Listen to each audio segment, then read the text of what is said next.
বাংলাদেশে এই প্রথম আমি জার্সির সাথে শাড়ি পরেছি এন্ড আমি কিছু কন্টেন্ট তৈরি করেছি, ওগুলো অনেক ভাইরাল হয়েছে। ওয়েট, প্রথম ম্যাচের পর জয় মানে আমরা তো হেরে যাইনি, আমরা ড্র করেছি। আর আর্জেন্টিনা এর আগের বিশ্বকাপে হেরে গিয়েছিল।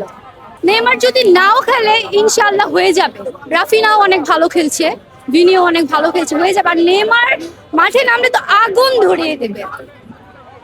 কি মনে হয় এই দলটার কি ফাইনালে যাওয়া সম্ভব?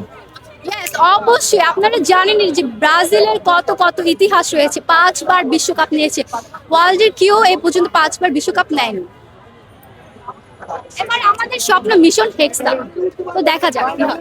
হ্যাঁ, অবভিয়াসলি আর্জেন্টিনা ফ্যানরা অনেকে এসেছে, ওরা নাকি আজকে হাইতি। এখন ওরা হাইতি রূপে আর্জেন্টাইন ফ্যান হয়ে সবাই খেলা দেখতে এসেছে, মনে মনে কত দোয়া করেছে, বাট তারা হেরে গিয়েছে। আমাদেরই জয় হয়েছে, আমরাই জিতেছি। অলরেডি আমরা 3টা গোল দিয়েছি, ইভেন আমাদের 7টা গোল অলমোস্ট হয়ে গিয়েছিল, বাট হচ্ছে মিস হয়ে গিয়েছে। নয়তো আজকে তাদের 7 আপ ফেরত দিয়ে দিতাম, যেভাবে তাদের 3 পিস পরিয়ে দিয়েছি। 7 গোল দিতে চাই, বাট হচ্ছে তারা 3 পিসে অনেক মানে ইন্টারেস্ট দেখাচ্ছে। সবাই অনেক 3 পিস পরাতে তাদের বেশি পছন্দ করে, তো আমরাও চাচ্ছি কোনোভাবে তাদের 3 পিস পরাই। আপনার কস্টিউমটা অনেক সুন্দর, এই কস্টিউমের ব্যাপারে একটু বলবেন।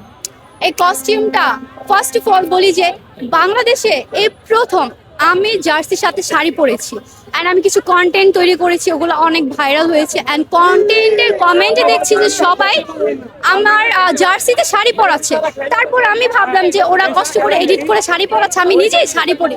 দেন আমি শাড়ি পরলাম, শাড়ি পরার পর সবাই অনেক অনেক হ্যাপি হলো। দেন তারপর দেখলাম আমার দেখা দেখি অনেক আপুরা কপি করে শাড়ি পরছে, তারপর দেখলাম আপুদেরও অনেক সুন্দর লাগছে।